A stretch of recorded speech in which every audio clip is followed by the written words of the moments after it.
Bienvenidos a Filosofía Fundamental.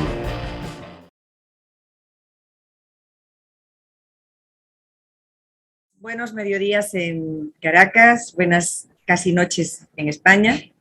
Estamos aquí en nuestra séptima sesión del seminario Evoluciones Metafísicas, Permanencia, Emergencia y Diálogo, con el patrocinio y queremos volver a agradecer de Giroscopio y de CEDICE, que está prestándonos la plataforma y llevando todo el control de todo este evento.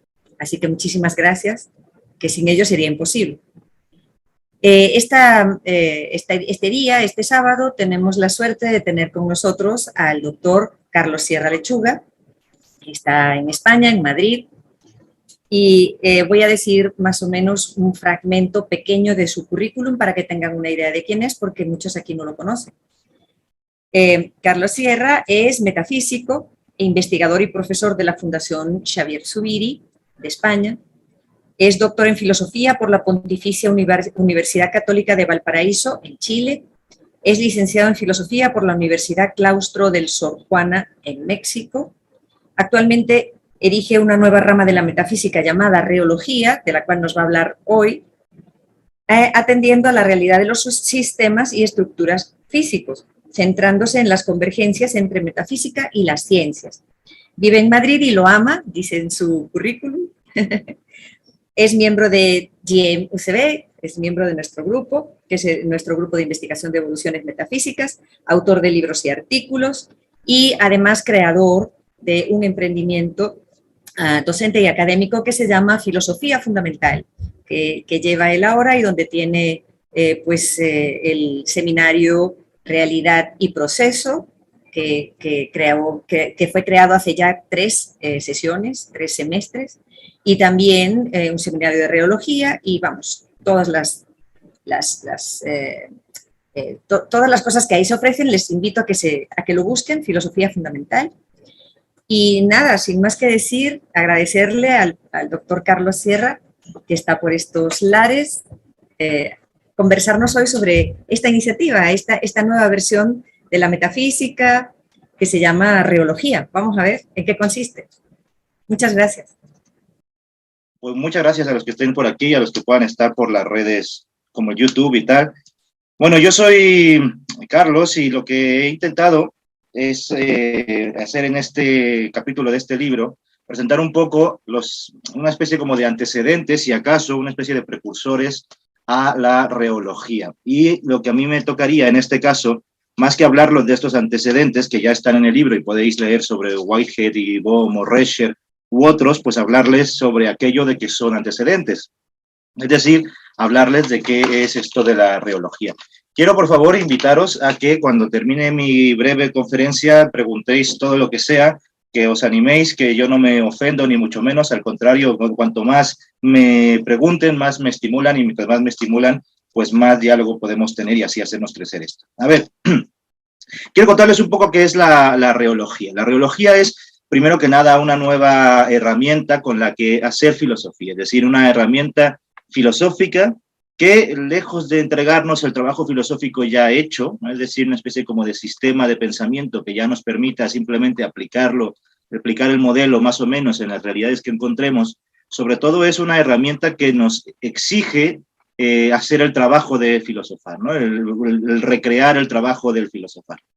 Yo podría decir, ¿por qué? ¿Por qué hay que hacer esta clase de cosas, ¿no? ¿Por qué hacer una nueva herramienta? Bueno, yo os lo quiero contar en cinco puntos, decirles el por qué, el motivo y hablarles un poco de qué es esto de la reología para que podamos debatirlo, ¿no?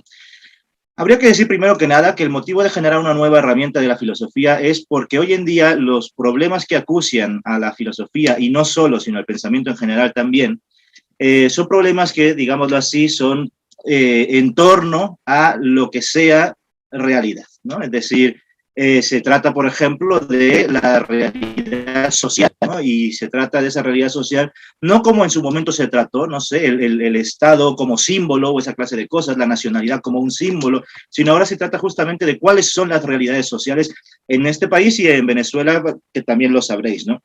Pero, por ejemplo, también se habla pues, de la realidad virtual, ¿no? Ya no solamente, sobre todo ahora, por ejemplo, con el metaversus y esta clase de cosas. Parece que los problemas actuales que nos acucian siempre tienen que ver con qué sea aquello que de una u otra forma llamamos, o mejor, vivimos como realidad. Y el tema es que para eso había que generar una herramienta que estuviera a la altura de los tiempos, que a mi parecer no estaba dada por ningún lado. Es decir, si yo creyese, yo y el equipo con el que trabajo, en el que hay científicos y filósofos, creyésemos que ya tenemos una filosofía más o menos hecha con la que pensar esta clase de problemas tan acuciantes, pues no nos hubiéramos visto en la necesidad, incluso obligación, de generar una herramienta nueva para poder tratar esta clase de problemas, ¿no? Así que había que hacerlo porque pareciera que las herramientas actuales no dan el ancho para tratar esta clase de problemas. Han sido creadas todas como hijas de su tiempo, en su tiempo habrán dado frutos excelentes y los dieron, pero el tema es que hoy parece que carecemos de una filosofía a la altura de los grandes problemas y era menester hacerla, por lo menos por parte que fuera, pero por lo menos intentar hacerla, ¿no?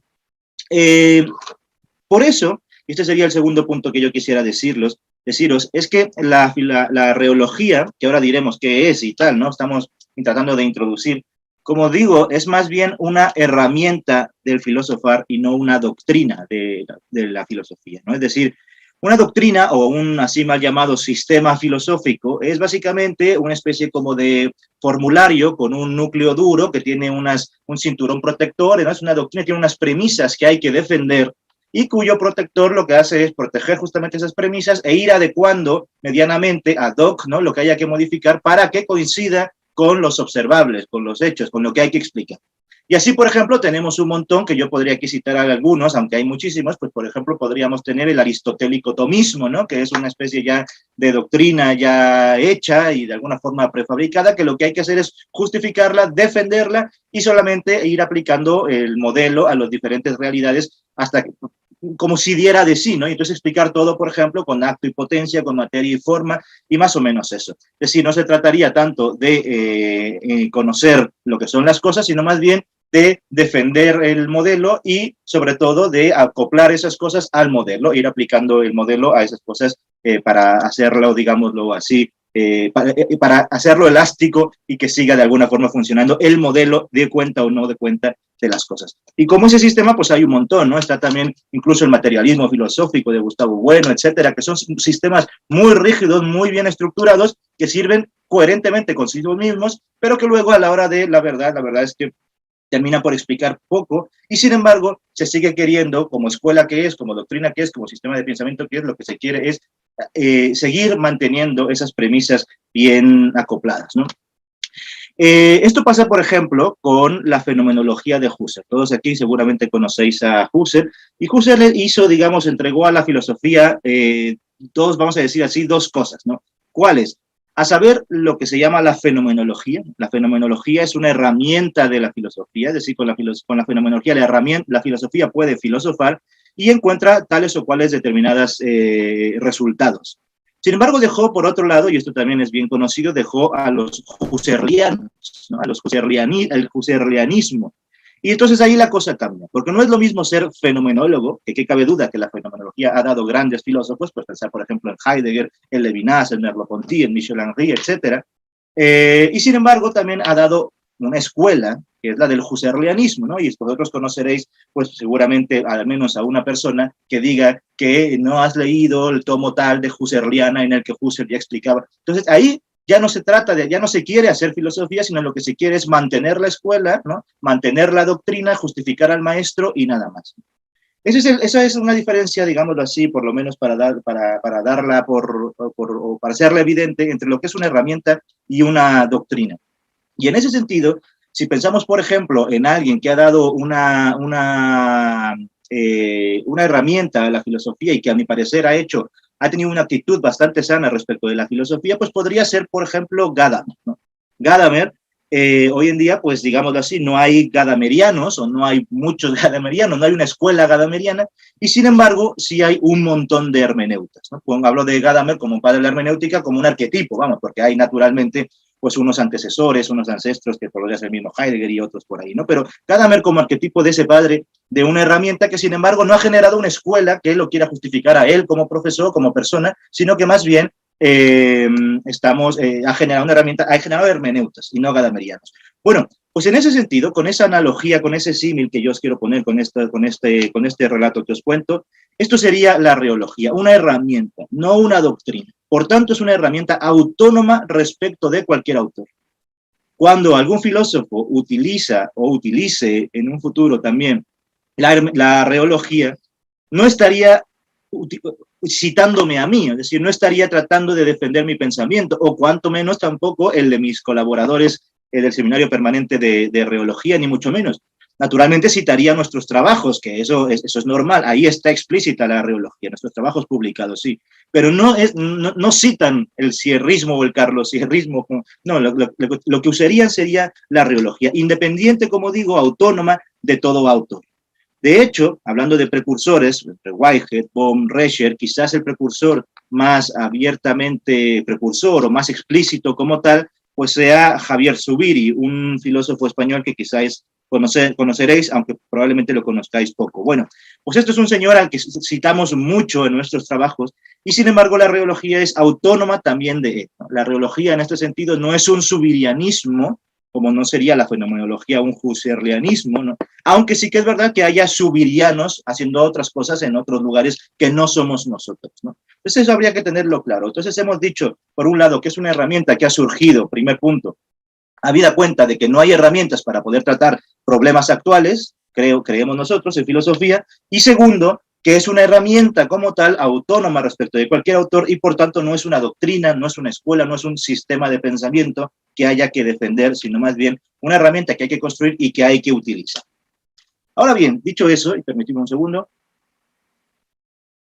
pues pongamos un poco en perspectiva las características o algunas características de esta herramienta que es la reología, ¿vale? Y quiero mencionaros como tercer punto, pues 4 características en concreto, ¿no? Para explicar un poco qué es esto de la reología. Bueno, primero habría que decir que la reología es una herramienta explicativa, ¿vale? Filosóficamente hablando, explicativa.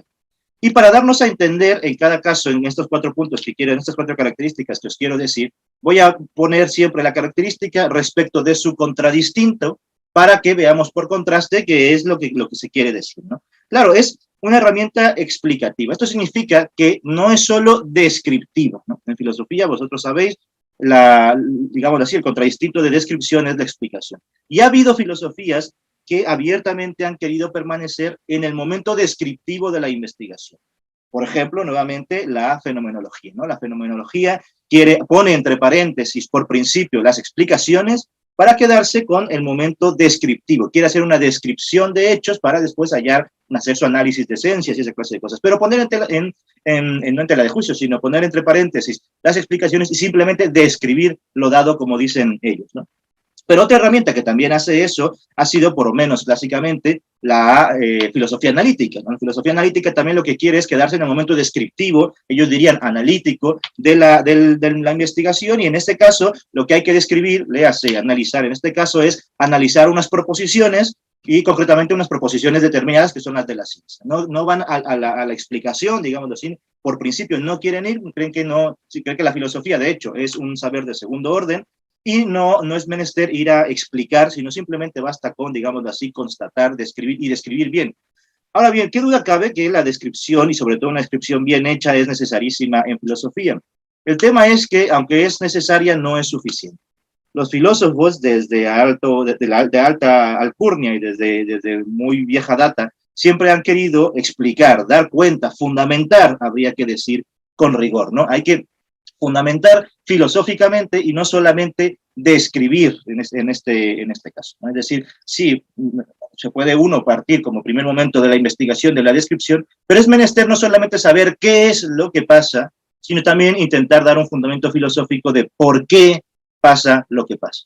Y esto es un poco una característica propia de la reología. No solamente quiere ser descriptiva, sino también explicativa.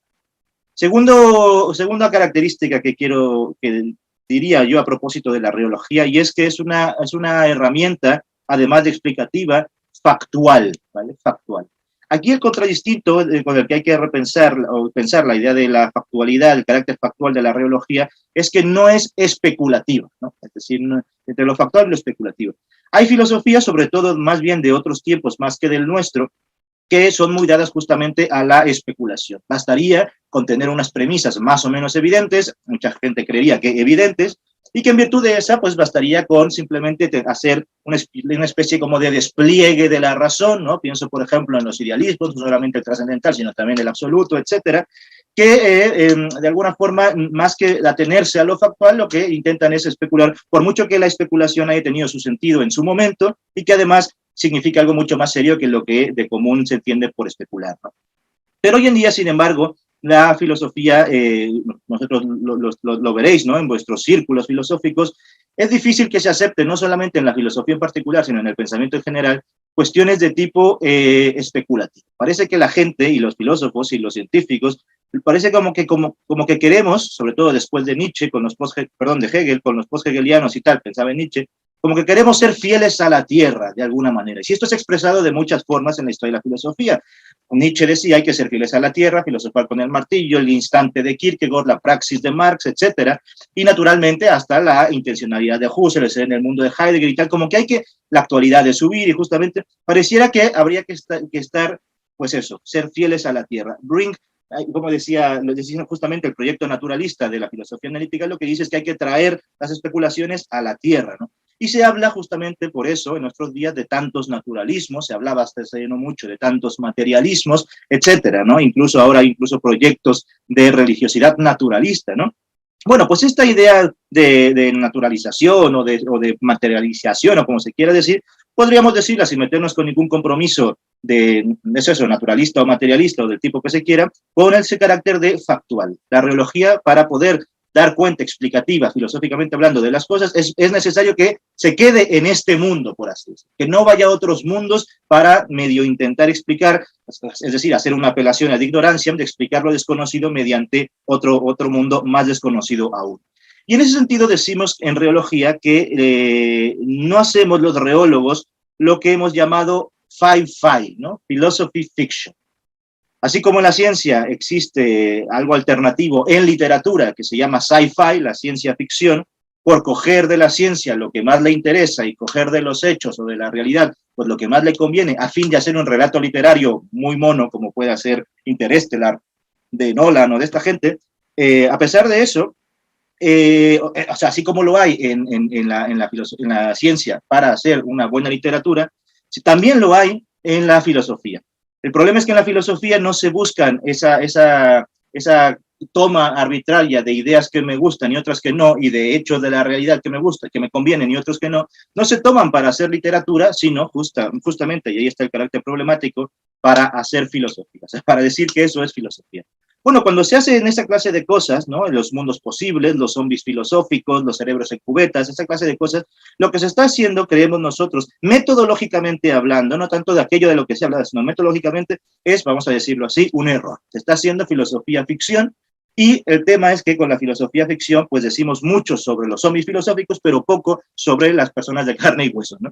Ese es el tema. Entonces tendríamos que ser, pues eso, factuales. Aquí se puede esto discutir mucho. Hay quien ha dicho, bueno, pero los científicos trabajan con Gedankenexperimente, ¿no? Con experimentos pensados. Sí, ya lo podríamos debatir en el diálogo que tendremos, pero habría que ver que son justamente esos Gedankenexperimente, a diferencia de lo que se hace en la filosofía ficción. Entonces tenemos que es explicativa, es factual. Tercera característica que habría que decir de la reología es que además es una herramienta probativa. Y aquí el contradistinto de ser una herramienta probativa sería que no es una filosofía o una herramienta filosófica a priori. Hoy en día también se critican desde varias partes de la filosofía. Pienso, por ejemplo, en el naturalismo, en el realismo científico y tal, a las a priori philosophy o armchair philosophy, que les llaman también, ¿no? Es decir, a las filosofías de corte a priori o de sillón, literalmente, ¿no? ¿Qué son las filosofías a priori de sillón? Pues más o menos lo que yo decía un poco con las filosofías especulativas. A saber, tengo unas premisas que supongo evidentes y a partir de ahí empiezo a jugar lógicamente, o digámoslo así, conceptivamente, sin necesidad de bajar a la tierra, de probar lo que uno está diciendo, ¿no? Lo único que en lo que confías es en una especie como de demostración por consistencia y poco más, pero no hay una probación, que habría que decir en rigor, una probación física de realidad. Probar lo que uno dice, ese es un motivo, ese es un leitmotiv de los reólogos. Hay que probar lo que uno dice. Y probar no necesariamente, insisto, no es necesariamente probar como se probaba hace mucho tiempo las demostraciones apodícticas de la matemática o de la lógica. Eso ya ni siquiera se hace en la propia matemática, ¿no? En la matemática ya se tienen demostraciones no constructivas y esa clase de cosas, ¿no? Bueno, o sea, probar significa, y aquí habría que apelar a un término griego que es el término peirao. Peirao en griego significa esa probación casi que degustativa, ¿no? Esa aprobación como cuando uno prueba una comida, ¿no? Es decir, probar en uno mismo, por así decir, probar, por eso digo físicamente, con un carácter físico y no solamente un carácter conceptivo, lo que uno está diciendo. Y por eso este carácter probativo, por eso no es a priori, pero también habría que decir que en rigor la reología tampoco es una filosofía a posteriori. Porque si dijésemos que es a posteriori, el tema es que en filosofía lo a posteriori es lo cóncavo de lo convexo, que es lo a priori. Es decir, no hay a posteriori, sino a priori. Lo a posteriori es a posteriori en virtud de una a priori, ¿no? Entonces tampoco es a posteriori. Si tendríamos que sustituir las locuciones latinas para hablar de este carácter probativo de la reología, pues habría que decir más bien que es una filosofía ex post facto.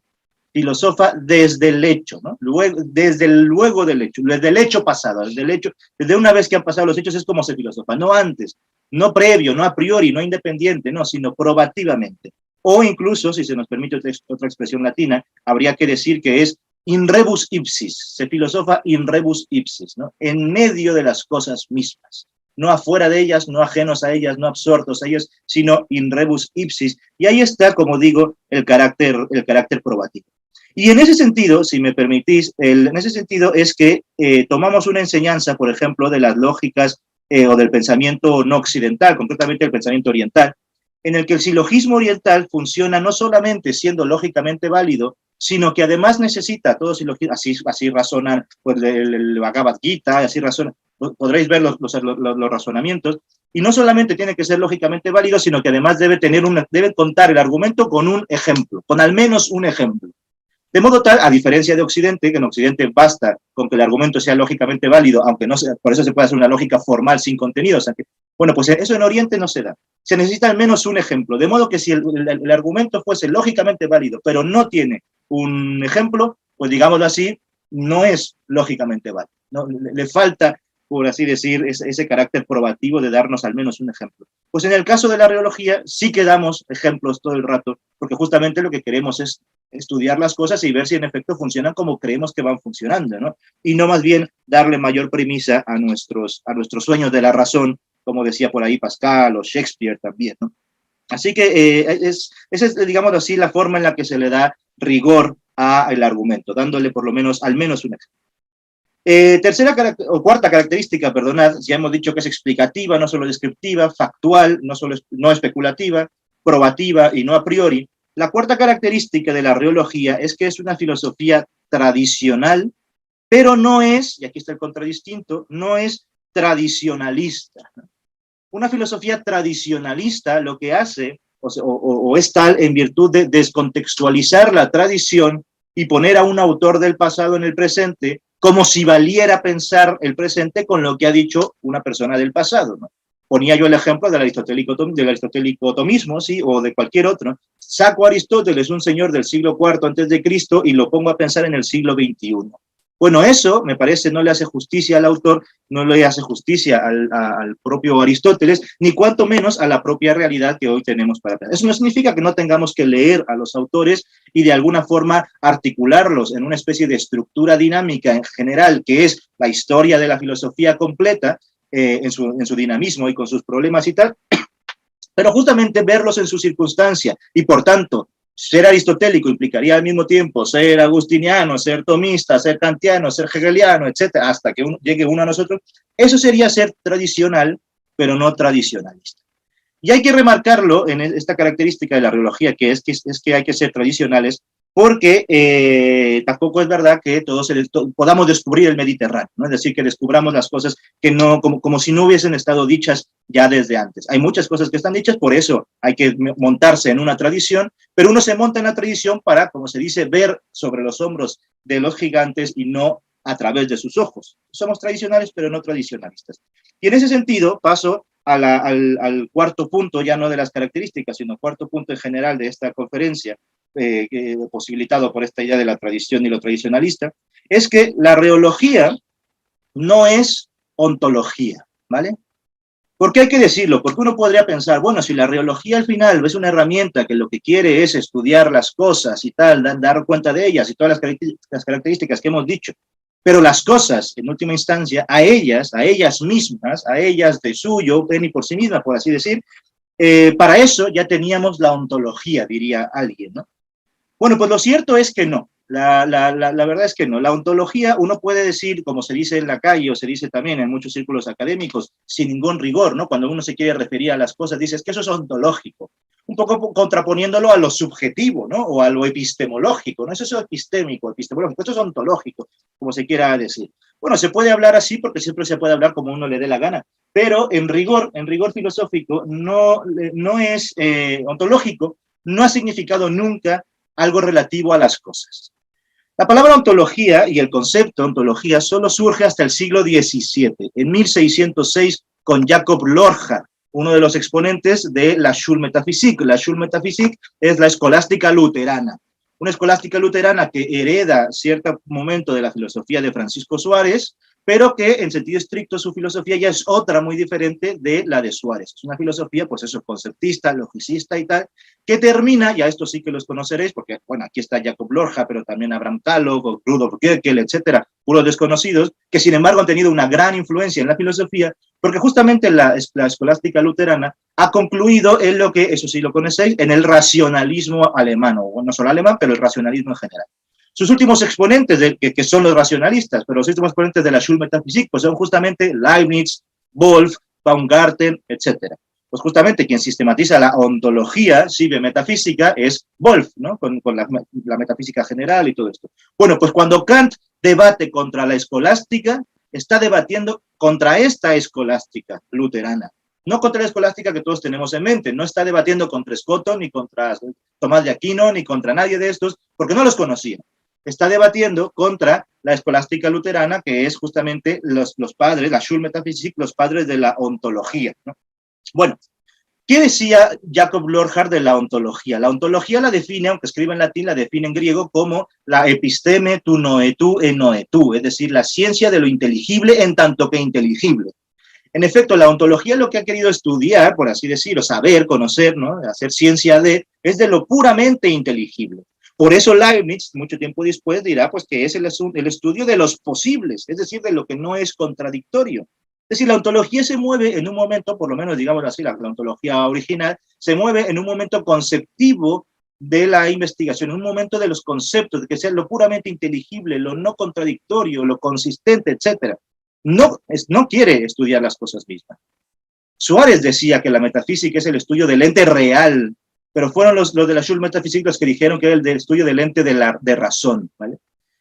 Y uno puede decir, bueno, pero esa es la ontología original, ¿qué pasa con la ontología de Heidegger o con la ontología de Quine o tal, no? Bueno, habría que decir, esos son otros dos sentidos que, sin embargo, son muy semejantes a la ontología original. La ontología original, por un lado, y los otros dos, por así decir, la ontología continental y la ontología analítica.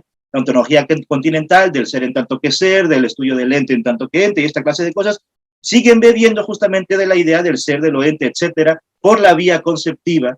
Y lo mismo la ontología analítica, que es aquello que trata de los objetos y sus relaciones, ¿no? Eso piensan en Quine, en Carnap, etcétera, están también embebidos de este logicismo, en virtud justamente de que estas tres ontologías comparten pues un núcleo base, que es creer que aquellos objetos, por decirlo ontológicamente, con todo rigor, aquellos objetos de los que hablan son algo así como sustancias, son objetos substanciales, tienen unas propiedades intrínsecas, una discernibilidad absoluta o por lo menos clara, tienen unas propiedades intrínsecas, discernibilidad absoluta, las relaciones son supervenientes, o lo que se decía en la filosofía clásica, relaciones categoriales, etc. Esos supuestos los comparten. Bueno, no estaría mal si las cosas fuesen eso. El problema es que no son eso. Los conceptos pueden ser eso, y eso habrá que verlo, pero no las cosas. La ontología, como yo decía, no ha tratado nunca, ni ha querido tratar de las cosas, y necesitamos una filosofía que sí lo haga, y que lo haga explícitamente, abiertamente, y que se vaya tipificando, ¿no? como una herramienta, pues, de las cosas en y por las cosas mismas. Esto es, pues, la reología. Permitidme acabar, y por favor decirme cuando me falten 5 minutos o así, con un quinto punto, a propósito de la reología, pero más bien de los contenidos a los que se puede llegar con esta herramienta. Hemos dicho que esta herramienta pues quiere tratar los problemas actuales, que además es autónoma, explicativa, factual, probativa, tradicional y que no es ontología, ¿no? Bueno, el problema es que, claro, vemos hoy en las filosofías que en general hay como una especie como de vuelta al realismo. Y se ve tanto los nuevos realismos, por ejemplo, ¿no? De Graham Harman o de Mauricio Ferraris o de Marcus Gabriel o toda esta gente, ¿no? O también se puede ver los realismos, pues, por ejemplo, en el realismo científico, ¿no? Y tenemos a Ladyman, Stephen French, o a esta gente. Parece como que hay realismos por todas partes, y sin embargo, a mi parecer, todos, y a nuestro parecer también de mi equipo, es que parten de un error filosófico, de una ingenuidad metafísica, que es creer que realidad, sea lo que sea a lo que llamen real, porque unos dirán que son las partículas elementales, otros dirán que son las leyes, otros dirán que son los objetos, sea lo que sea lo que se le atribuye el calificativo de real, si es real es por ser, y esto es su idea de realidad, es por ser independiente de la mente. Lo real es real por ser independiente. Y entonces la razón formal de la realidad es la independencia de la mente. Bueno, me parece que este es un ingente error metafísico justamente porque hemos tenido ya en la historia de la filosofía una crítica fuerte a la idea de una realidad independiente de la mente. Y eso fue lo que cuajó en el así llamado giro copernicano. Ahora bien, que haya pasado un giro copernicano no implica que nos tengamos que quedar hoy en día atenazados a los actos intelectivos y que no podamos decir algo de las cosas, no, hay que hacerlo, pero considerando este momento digamos, necesario, oportuno, y quizás incluso a veces inoportuno, que es el momento, vamos a decirlo mal y pronto, subjetivo de la aprehensión de las cosas mismas. Es decir, ni podemos hablar de la realidad en sí, pero tampoco significa que solo nos podemos quedar en lo que soy yo y nada más, una especie de solipsismo por trascendental o absoluto que se quiere, ¿no? Sino que se puede hacer una filosofía de las cosas, bien entendido que hay cosas y que hay una persona metida entre ellas, in rebus ipsis.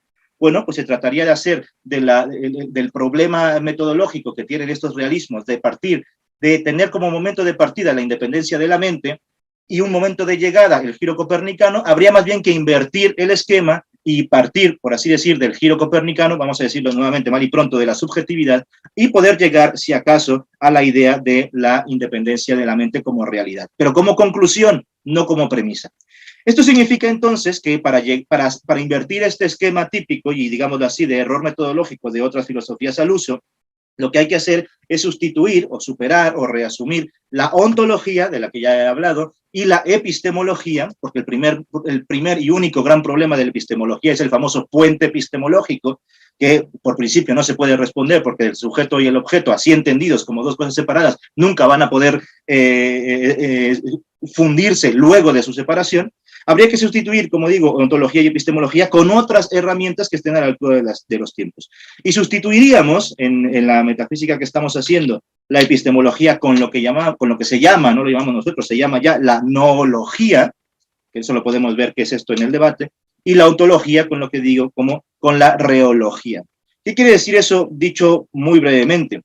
Pues que, por ejemplo, cuando yo como persona aprendo, vamos a decirlo mal, percibo el calor, resulta que el calor se me aparece en la percepción, insisto, aquí permitiendo un lenguaje holgado, porque el rigor no sería percepción y tal, pero bueno, vamos, permitirme este lenguaje, cuando el calor me aparece en la percepción, en la propia percepción, el calor me aparece como algo real, como algo, vamos a decirlo también mal, que no depende de mi percepción, pero me aparece en la propia percepción de esa forma. Por tanto, realidad, no es algo ajeno a la percepción, que me oculta la percepción, sino algo que me aparece en la propia percepción. El calor me aparece como real. Ese primer momento es justamente el momento noológico de la investigación, que me dice que el calor que siento es real. Ahora bien, si bien me dice que el calor que siento es realidad, no me dice, sin embargo, cuál es la realidad del calor. Y para saber que hay una realidad del calor, por ejemplo, la energía cinética de dos sistemas en transición, etcétera, para eso tengo que hacer una investigación que ya no se da a nivel de la percepción. Bueno, pues ese segundo momento de profundización, de explicación, de fundamentación de lo que pasa aquí, es lo que llamamos reología en sentido filosófico. He puesto un ejemplo científico, pero se podría poner ejemplos también filosóficos, ¿no? Es decir, son dos momentos de la investigación, dos realismos de un único realismo, porque en la propia percepción hay realidad dada, las cosas no se me dan como fenómenos, no se me dan como objetos, como objectum, ¿no? Sino que se me da justamente como realidades. Y por dárseme como realidades es que luego puedo ir yo a estudiar la realidad profunda de eso que se me da como realidad. Siempre metido, digámoslo así, en la cosa misma, como buscar la realidad dentro de la propia cosa, profundamente en ella. Y por eso se llama reología la reología, porque quiere estudiar la realitas rea, y ahí está lo de reus, la rea de las res. Reología viene de reus en latín, reo, apresado, y logos en griego, ¿no? Lo apresado, lo propio de la cosa. Y eso solo se hace sumergiéndose en las cosas. Por tanto, para nosotros, y con esto termino, realidad, y esto ya lo podemos dejar para el debate, no la entendemos como una independencia de la mente y ya está, ¿no? Sino más bien como el carácter de las cosas, en que consiste en ser un de suyo, que consiste en ser las cosas de suyo, pero un de suyo que consiste en dar de sí. Realidad es de suyo dar de sí. Es el modo como las cosas mismas son dinámicas. Y en el esfuerzo de saber cuál es el dinamismo de cada cosa en concreto, por así decir, en eso consiste el esfuerzo reológico, justamente. No se tiene una respuesta a priori de, entonces, cuál es la realidad en cada caso, ¿no? Sino que hay que irla investigando justamente, pero con una herramienta que dé el ancho para pensar esta clase de temas, siempre reos de las res, ¿no? Siempre en la realitas, in rebus ipsis, y con todas estas características que yo os decía. De modo que si hacemos esto, podríamos tratar los problemas filosóficos que tanto nos acusan hoy, nos acucian hoy, de una forma no ingenua y además, creo, muy pertinente, a la altura verdaderamente de los tiempos. Con eso creo hemos dado un esquema así general de lo que sería la reología y podemos ya en el debate meternos pues cómo esto se relaciona con las filosofías del proceso y todo lo que aquí vosotros habéis estado estudiando durante estos fines de semana. Muchas gracias. Pues muchísimas gracias, Carlos. Muy interesante. Y claro, es que en media hora es imposible explicar todo esto y todo lo que implica. Así que quedamos pendientes para hacer algo más grande, algo dedicado solamente a debatir todos estos temas.